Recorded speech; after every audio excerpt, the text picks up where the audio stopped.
नमस्कार दोस्तों। बुद्ध एवं उनका धम्म के दूसरे वीडियो में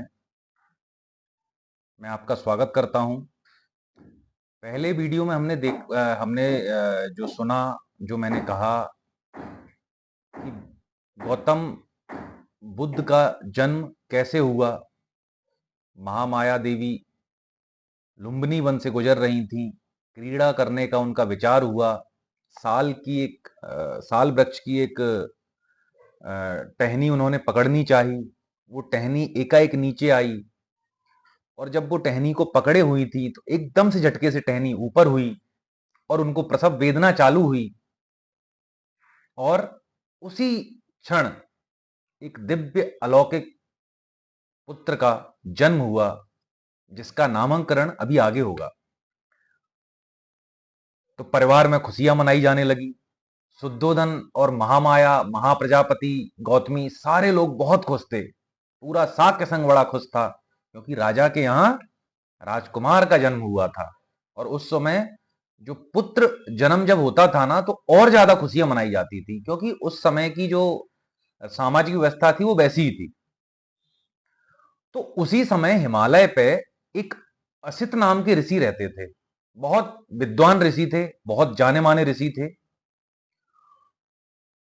तो एकदम से उन्हें समझ में आया कि आकाश में स्थित देवता बुद्ध शब्द की घोषणा कर रहे हैं। बुद्ध का जन्म हुआ, बुद्ध का जन्म हुआ, बुद्ध का जन्म हुआ।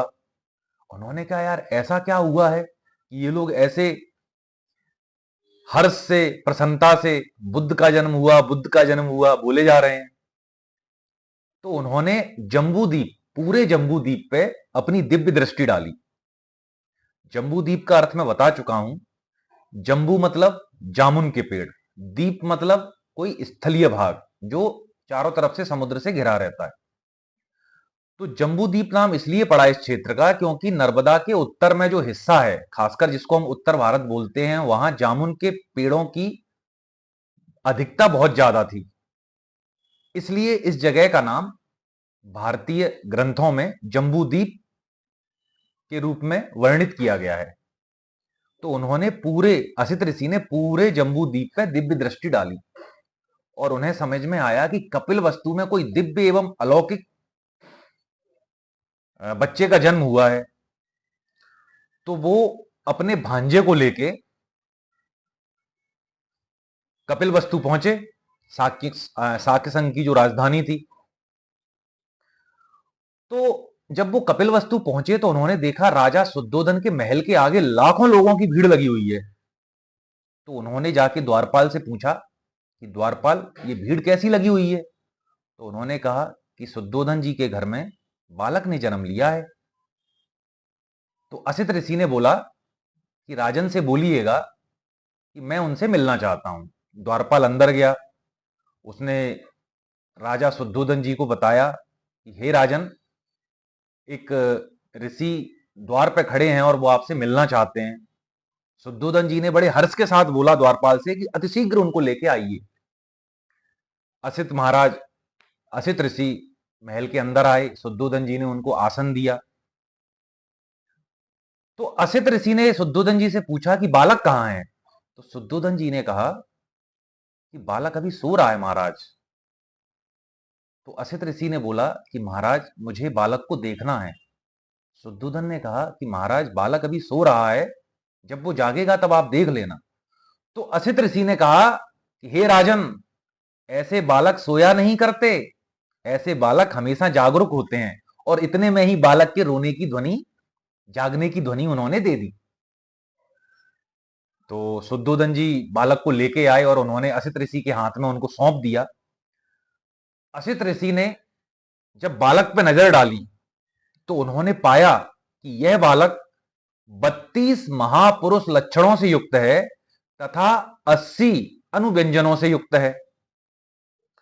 तो एक दिव्य महापुरुष का जन्म हुआ था।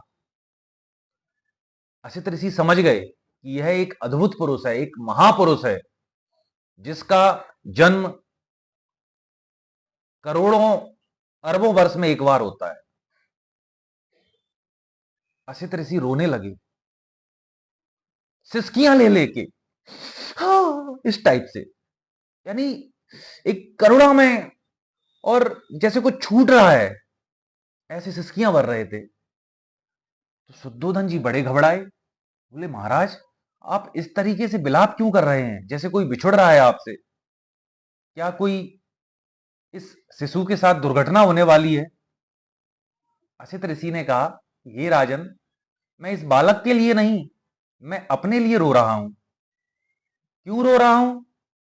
क्योंकि मैं बूढ़ा हो गया हूं और ये बालक एक दिन धम्म चक्र परिवर्तन करेगा, सॉरी, धम्म चक्र प्रवर्तन करेगा,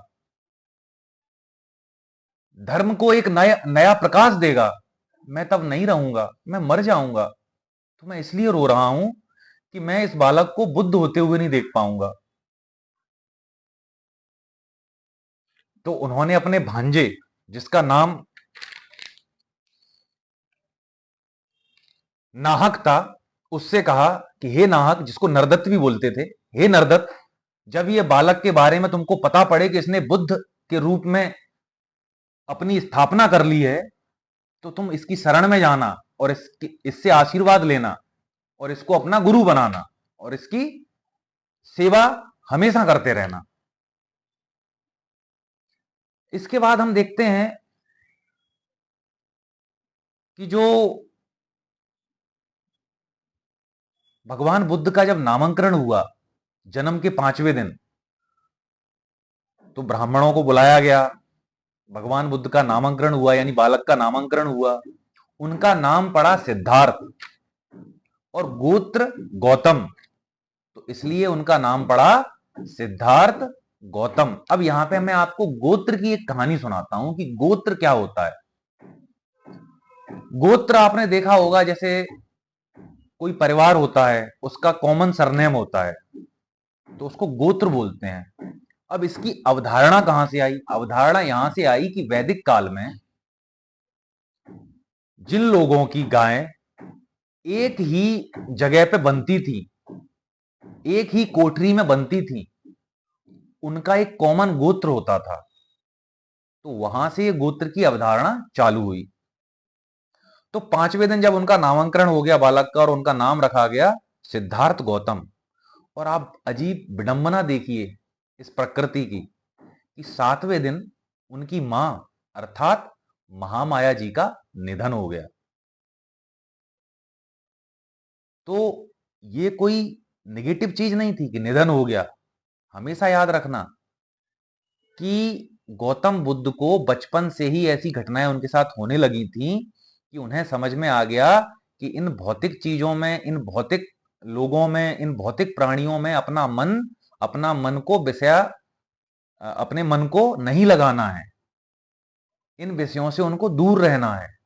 तो फिर प्रकृति ने भी उनके साथ ऐसा ही किया कि 7वें दिन उनकी मां मर गई, उनकी मां की मृत्यु हो गई और अपने पुत्र को अपनी बहन महाप्रजापति गौतमी को सौंप गई कि बहन, अब मेरे पुत्र को आप ही संवारेंगी, आप ही उनका लालन पोषण करेंगी। महाप्रजापति गौतम की भी एक संतान थी, महाप्रजापति गौतमी, सॉरी, उनकी भी एक संतान थी जिसका नाम नंद था। तो नंद गौतम बुद्ध के भाई थे, यानी शुद्धोधन के 2 पुत्र थे, सिद्धार्थ गौतम और नंद। फिर उसके बाद जब गौतम बुद्ध, यानी मैं सॉरी बार बार गौतम बुद्ध बोल रहा हूं, सिद्धार्थ गौतम, अभी उनका नाम सिद्धार्थ गौतम। सिद्धार्थ गौतम जब 8 वर्ष के हुए तो उनकी शिक्षा का विचार हुआ। तो शुद्धोधन जी ने उन 8 ब्राह्मणों को बुलाया, उन्हीं 8 ब्राह्मणों को जिन्होंने महामाया देवी के स्वप्न की व्याख्या की थी। तो उन 8 ब्राह्मणों ने सिद्धार्थ गौतम को वेद शिक्षा, निरुक्त, छंद, वेदांग आदि की शिक्षा दी और वो उसमें निपुण हो गए। जब उन 8 ब्राह्मणों के पास कुछ नहीं बचा तो उन्होंने कहा, राजन, अब हमारे पास कुछ नहीं है जो हम इस बालक को सिखा सकें। तो फिर एक द्वितीय आचार्य उनके हुए। तो द्वितीय आचार्य जो उनके थे वो थे सब्बमित्र, जिन्होंने उनको दर्शन की शिक्षा दी। सब्बमित्र ये उनके द्वितीय आचार्य थे। पहले आचार्य कौन थे? वे 8 ब्राह्मण जिन्होंने महामाया देवी की सपने की व्याख्या की थी। उसके बाद उन्होंने भारद्वाज ऋषि से चित्त को एकाग्र करने की शिक्षा ली। भारद्वाज ऋषि उस टाइम पे कपिलवस्तु में रहते थे और आलार कलाम के शिष्य थे। भारद्वाज ऋषि किसके शिष्य थे? आलार कलाम के। और भारद्वाज ऋषि का आश्रम कहां था? कपिलवस्तु में। तो भारद्वाज ऋषि से उन्होंने चित्त को एकाग्र करने की, समाधिस्थ होने की शिक्षा ली। अब हम देखते हैं उनके बचपन की कुछ घटनाएं। तो जैसा कि आपको पता है कि शुद्धोधन जी के पास 1000 बैलों की जोड़ी थी। अब सोचो जब 1000 बैलों की जोड़ी होगी तो कितने एकड़ जमीन होगी उनके पास, क्योंकि वो स्वयं में राजन भी थे उस टाइम पे। तो सिद्धार्थ गौतम जब भी खेतों पे जाते थे और खेतों पे जब कोई काम नहीं होता था तो वो ध्यान मग्न हो जाते थे और वो अपने सभी दोस्तों से बोलते थे कि आप भी ध्यान लगाना सीखो, चित्त को एकाग्र करना सीखो। लेकिन सारे दोस्त उनका मजाक उड़ाते थे, लेकिन गौतम को इससे फर्क नहीं पड़ता था। वो अपने मन में, अपने चित्त में ही मस्त रहते थे, एकदम शांत, एकाग्र, हर चीज पे सोचना, विचारना, चिंतन करना, मनन करना। एक दिन उन्होंने मजदूरों को देखा कि मजदूरों के तन पे कपड़ा नहीं है, मेहनत ये कर रहे हैं, मालिक पूरा पैसा ले जाता है और इनको मिलता क्या है? कुछ नहीं, बस थोड़ा बहुत अनाज। तो इस पे भी बड़े चिंतित थे कि मेहनत कोई और करे और उसका फल कोई और ले जाए। तो ये विचार उनको बड़ा आहत करते थे, क्योंकि गौतम बचपन से ही करुणामय थे, चाहे वो प्राणियों के लिए हो, चाहे वो मनुष्यों के लिए हो। और वो सिर्फ अपना तेरा नहीं कि मैं सिर्फ जो मेरे जानने वाले हैं उन्हीं के लिए करुणामय, वो पृथ्वी पे पाए जाने वाले हर जीव के प्रति करुणामय थे। उनके लिए ना तो कोई अपना था, ना कोई पराया था, सब अपने थे और सब पराये थे, ऐसा उनका चित्त था। वो विद्वान भी थे और साथ साथ शारीरिक श्रम भी करते थे। साग के संग में जब धान की खेती की शुरुआत होती थी, तो जब धान बोई जाती थी तो एक उत्सव मनाया जाता था, वप्र मंगल। उसमें क्या होता था, सारे शाक्य हल जोतते थे। तो भगवान बुद्ध हमेशा, सॉरी, गौतम अभी बुद्ध नहीं हुए हैं, सिद्धार्थ गौतम, सॉरी। तो सिद्धार्थ गौतम भी वो हल चलाते थे और बड़े ध्यान से और मस्त होके उसमें भाग लेते थे। तो यानी जितने भी सामाजिक कर्तव्य थे, उनके पारिवारिक कर्तव्य थे, वो उनको पूर्ण रूप से निभाते थे, बड़े मन से, दिलचस्पी लेके। लेकिन हर चीज पे वो चिंतन मनन करते थे। वो यह जानते थे कि उनको क्या करना है और क्या नहीं करना, क्योंकि चिंतन मनन से ही आपकी अंतरात्मा अच्छी होती चली जाती है। अंतरात्मा आपको ड्राइव करती है अच्छा करने के लिए, करुणामय बनने के लिए, ईमानदार बनने के लिए, अहंकार से मुक्त होने के लिए। तो उनके दोस्त जब शिकार पे जाते थे तो उनसे बोलते थे कि यार तुम भी शिकार पे चलो। तो सिद्धार्थ गौतम सीधा मना कर देते थे कि ना भाई, तुम लोग जाओ, मैं शिकार पे नहीं जाऊंगा। तो उनके दोस्त बड़ा मजाक उड़ाते थे सिद्धार्थ का, ए डरपोक डरपोक, ये क्या शिकार करेगा, ये तो डरपोक है। तो सिद्धार्थ बोलते कि ठीक है, आप मुझे डरपोक बोलते हो, लेकिन क्या आप वहां पे चीतों का और बाघों का शिकार करोगे? मुझे पता है आप सिर्फ हिरन का शिकार कर सकते हो, चीतों और बाघों का नहीं। और मैं वहां इसलिए नहीं जा रहा क्योंकि मैं उन निरीह और असहाय प्राणियों का वध होते हुए नहीं देख सकता और उसका सहभागी भी नहीं बन सकता। और मैं कभी नहीं चाहूंगा कि मेरे सामने कोई निरीह प्राणी की हत्या की जाए। तो इस प्रकार वो अपने दोस्तों का मुंह बंद करते थे। फिर उसके बाद क्या हुआ कि प्रजापति गौतमी को जब ये बात पता पड़ी, यानी उनकी मौसी को, कि सिद्धार्थ शिकार पे नहीं जाता, तो उन्हें बड़ा दुख भी हुआ और बुरा भी लगा कि एक क्षत्रिय कुल की संतान, सिद्धार्थ गौतम मूलतः क्षत्रिय कुल में जन्मे थे, कि एक क्षत्रिय कुल की संतान शिकार नहीं करता। तो उन्होंने गौतम को अपने पास बुलाया और उनसे कहा, सिद्धार्थ, तुम शिकार पे क्यों नहीं जाते हो बेटा? तुम शिकार पे जाओगे तो तुम्हारा निशाना अचूक हो जाएगा, तुमको युद्ध कला सीखने में सफलता मिलेगी। तो सिद्धार्थ ने कहा कि मां, कि सिर्फ शिकार से ही मेरा निशाना अचूक हो सकता है? मैं वैसे भी तो निशानेबाजी कर सकता हूं ना। बोली, हाँ बेटा, बिल्कुल कर सकते हो। तो उन्होंने कहा, यानी प्रजापति गौतम ने कि बेटा क्षत्रिय का ये धर्म है, युद्ध को लड़ना, शिकार करना, ये क्षत्रिय धर्म है। राज्य की रक्षा करना, साम्राज्य की रक्षा करना, सेना में भाग लेना, युद्ध लड़ना। तो सिद्धार्थ गौतम ने बड़ा शानदार जवाब दिया। उन्होंने कहा, मां, क्या एक मनुष्य का दूसरे मनुष्य को मारना यही क्षत्रिय धर्म है? बोले, बेटा लेकिन युद्ध होगा तो मारना तो पड़ेगा। तो फिर सिद्धार्थ ने कहा कि मां, अगर सभी मनुष्य आपस में प्रेम पूर्वक, भाईचारा पूर्वक अगर रहने लगे तो युद्ध कभी होगा ही नहीं। प्रजापति गौतमी समझ गई कि मैं इस बच्चे को नहीं समझा सकती, क्योंकि ये इसका जो चिंतन है, इसका जो मनन है, वो एक अलग लेवल का है। तो वहां पे वो निशब्द हो जाती थी। एक दिन ऐसे ही सिद्धार्थ एक पेड़ के नीचे ध्यानमग्न बैठे हुए थे। एकदम से उन्हें सुनाई दिया कि एक आवाज हुई धम उनके समीप ही। तो उन्होंने आंखें खोल के देखा तो एक निरीह पक्षी तड़पता हुआ उनके पास बैठा है और उसके सीने में बाण लगा हुआ था। तो उन्होंने वो बाण निकाला और उस पक्षी के घाव को साफ करके वहां मिट्टी लगाई और उसको अपने सीने से चिपका लिया,